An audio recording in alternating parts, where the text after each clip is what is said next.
안녕하세요. 삶의 지혜를 나누는 채널에 오신 여러분을 진심으로 환영합니다. 오늘 이 시간을 통해 여러분의 마음에 하나님의 따스한 위로와 평안이 깃들기를 기도합니다. 만일 오늘 말씀이 여러분의 마음에 울림을 준다면 이 은혜를 주변에 사랑하는 이들과도 함께 나눠주시길 바랍니다. 여러분의 나눔이 누군가에게는 절실한 희망의 메시지가 될 수 있습니다. 자, 그럼 이제 마음을 열고 하나님의 음성에 귀 기울여 보겠습니다. 혹시 지금 도저히 내 힘으로는 감당할 수 없는 거대한 문제 앞에 서 계신가요? 마치 거대한 벽이 앞을 가로막고 있는 듯한 절망감, 홀로 무거운 짐을 지고 광야에 서 있는 듯한 외로움을 느끼고 계시다면 오늘 이 이야기에 귀를 기울여 주십시오. 성경은 우리에게 좋은 날들이 훨씬 더 많을 것이라고 약속합니다. 생명을 사랑하고 좋은 날 보기를 원하는 자는 이라고 말할 때 성경은 항상 좋은 날들이라고 복수형을 사용합니다. 하지만 우리가 시련을 겪는 날에 대해서는 악한 날이라고 단수로 표현합니다. 이는 무엇을 의미할까요? 우리의 삶의 좋은 날들은 풍성하게 예비되어 있지만 우리를 힘들게 하는 악한 날은 단지 지나가는 한순간에 불과하다는 것입니다. 오늘 저는 여러분이 인생의 전투와 어려움 앞에서 사용할 수 있는 은혜로 가득 찬 5글자의 문장을 나누고 싶습니다. 어떤 문제가 당신을 짓누를 때 그 문제를 똑바로 바라보며 조용히 하지만 단호하게 이렇게 속삭여 보십시오. 이 싸움은 주님의 것이다. 이 말의 힘을 이해하기 위해 우리는 이스라엘 역사상 가장 유명한 이야기 중 하나를 살펴보려 합니다. 사무엘상 17장에 기록된 다윗과 골리앗의 이야기입니다. 블레셋의 거인 장수 골리앗이 40일 동안이나 이스라엘 군대 앞에 서서 자신과 싸울 자를 찾으며 조롱하고 있었습니다. 그의 키는 3미터에 가까웠고 흉측한 얼굴의 온몸은 갑옷으로 무장했습니다. 이스라엘의 그 누구도 감히 그 앞에 나설 엄두를 내지 못했습니다. 바로 그때 아버지의 심부름으로 형들을 찾아왔던 소년 다윗이 그 광경을 목격합니다. 골리앗은 양치기 소년 다윗을 보자마자 경멸하며 소리쳤습니다. 내가 나를 개로 여기고 막대기를 가지고 내게 나아왔느냐? 그는 자신이 섬기는 신들의 이름으로 다윗을 저주하며 말했습니다. 내게로 오라.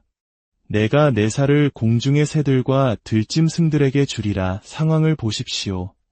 한쪽은 중무장한 거인, 다른 한쪽은 막대기와 물맷돌 만든 소년입니다. 인간의 눈으로 보면 승패는 이미 결정된 것이나 마찬가지입니다.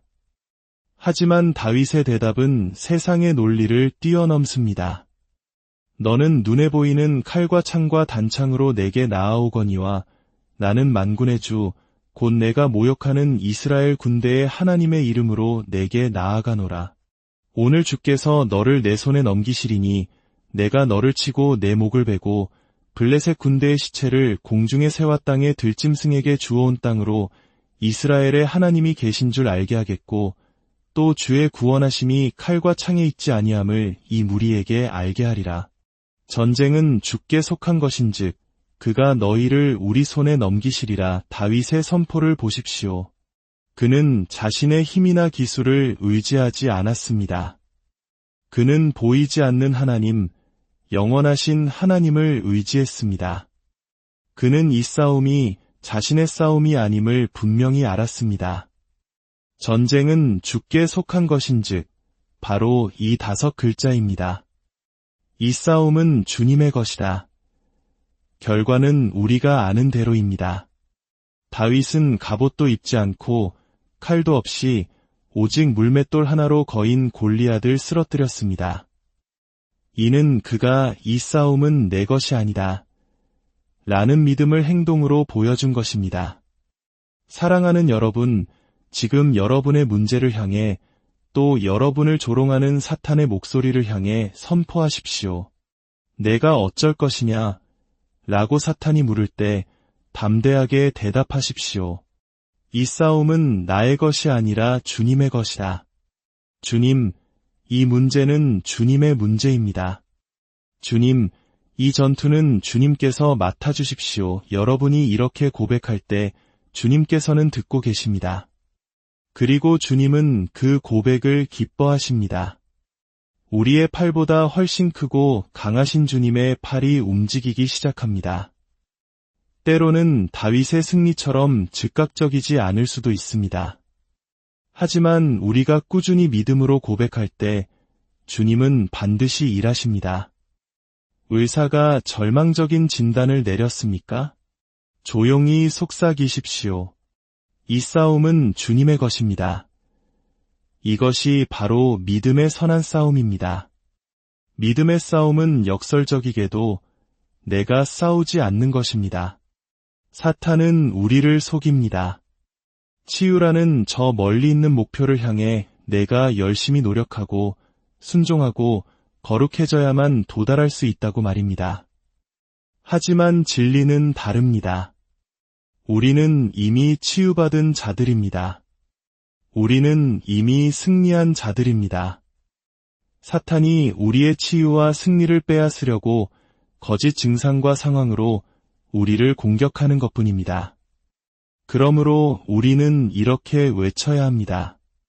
주님, 이 거짓 증상과의 싸움은 주님의 것입니다.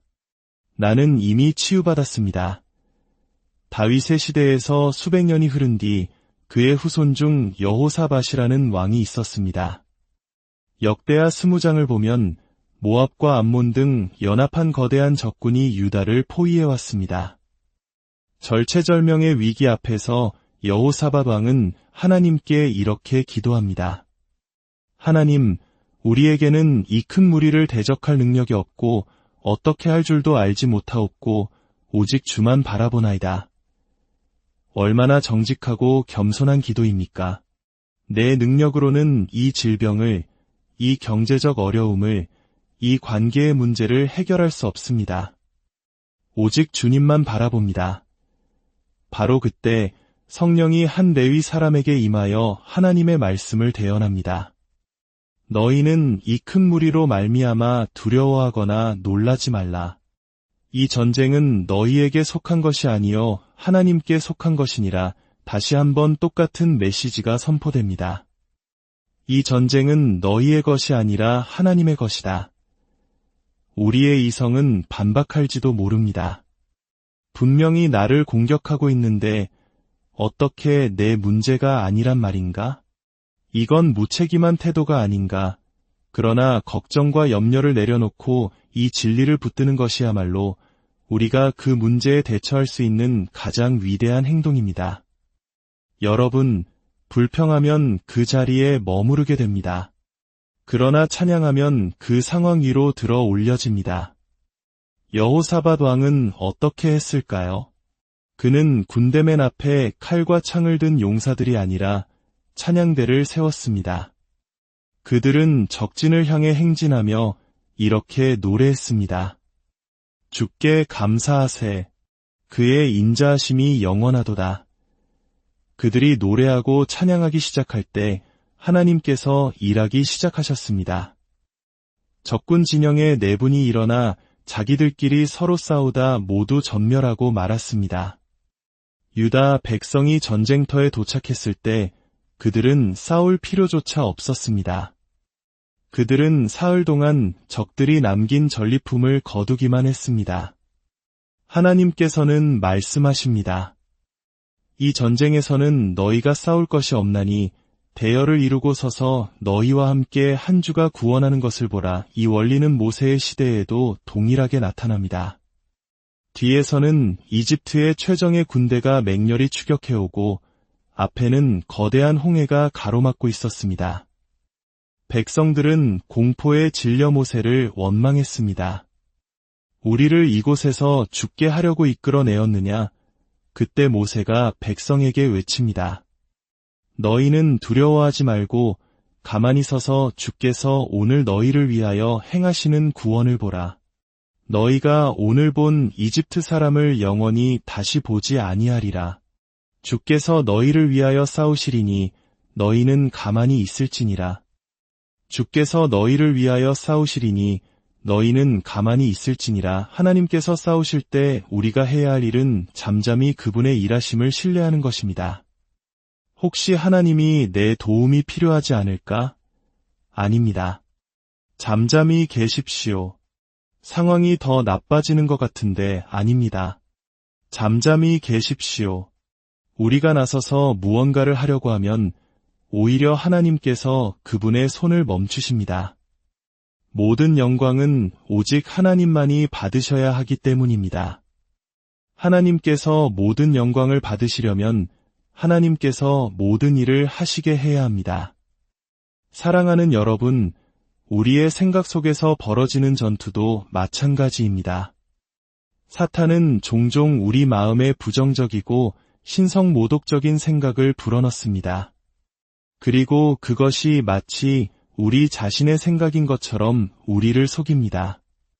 나는 중독자야, 나는 실패자야, 하나님은 나를 버리셨어 와 같은 생각들 말입니다. 과거에 저 역시 하나님께 더 가까이 가려고 할수록 끔찍한 생각들이 머릿속에 떠올라 괴로웠던 적이 있습니다. 저는 그 생각들이 제 안에서 나온 것이라 믿고 깊은 죄책감과 절망에 빠졌습니다.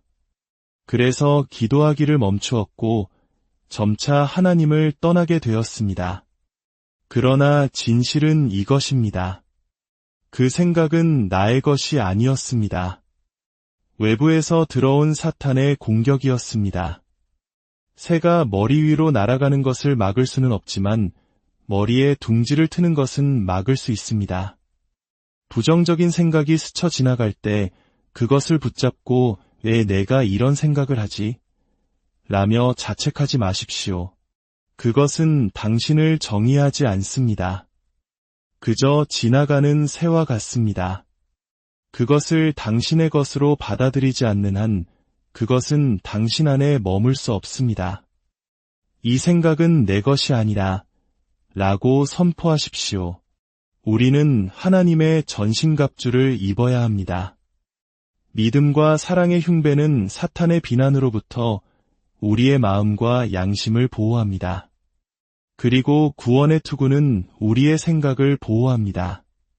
구원에 대한 소망, 즉 예수 그리스도께서 십자가에서 나의 모든 죄를 대속하셨고 내 미래는 저주가 아닌 축복으로 가득 차 있다는 확고한 기대를 가질 때 사탄의 거짓된 생각이 우리 머릿속에 둥지를 틀 수 없습니다.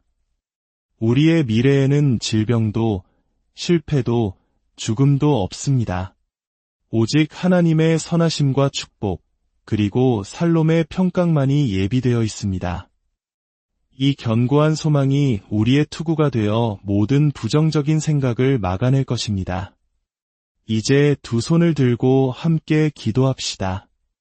하나님 아버지, 저의 미래와 앞으로의 모든 날들이 주님께서 예비하신 축복과 좋은 것들로 가득함을 믿고 감사드립니다. 주님은 매일 저에게 좋은 것으로 채우시는 분이심을 믿습니다. 그리스도께서 저의 죄를 위해 죽으시고 저의 의로움을 위해 부활하셨기에 저는 이제 은혜의 보좌 앞에 담대히 나아갑니다. 저는 현재의 고난 속에서도 기뻐합니다. 이 고난이 결국에는 소망을 부끄럽게 하지 않는 인내와 연단의 성품을 만들어낼 것을 알기 때문입니다. 제 삶과 가정, 사역과 자녀들, 사랑하는 모든 이들의 삶 속에서 하나님의 영광을 보게 될 줄 믿습니다. 제 미래에는 죽음이나 질병, 저주가 없음을 선포합니다. 오직 주님의 축복과 건강, 살롬의 평안과 보호하심, 좋은 날들만이 저와 제 가족을 위해 예비되어 있음을 믿습니다. 감사드리며 예수님의 이름으로 기도합니다. 아멘. 혹시 밤에 잠 못 이루며 악몽과 두려움으로 고통받는 분이 계십니까?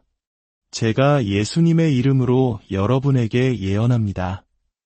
이제 여러분의 잠자리는 두려움의 공간이 아니라 회복과 재충전의 시간이 될 것입니다.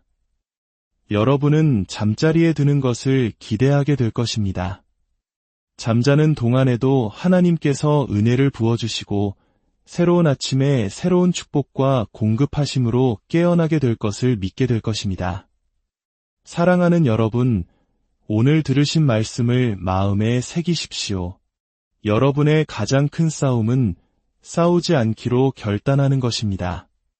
모든 짐을 주님께 맡기고 그분의 평안 안으로 들어가십시오. 여러분의 삶에 하나님의 살롬, 그 온전한 평강이 가득하기를 다시 한번 간절히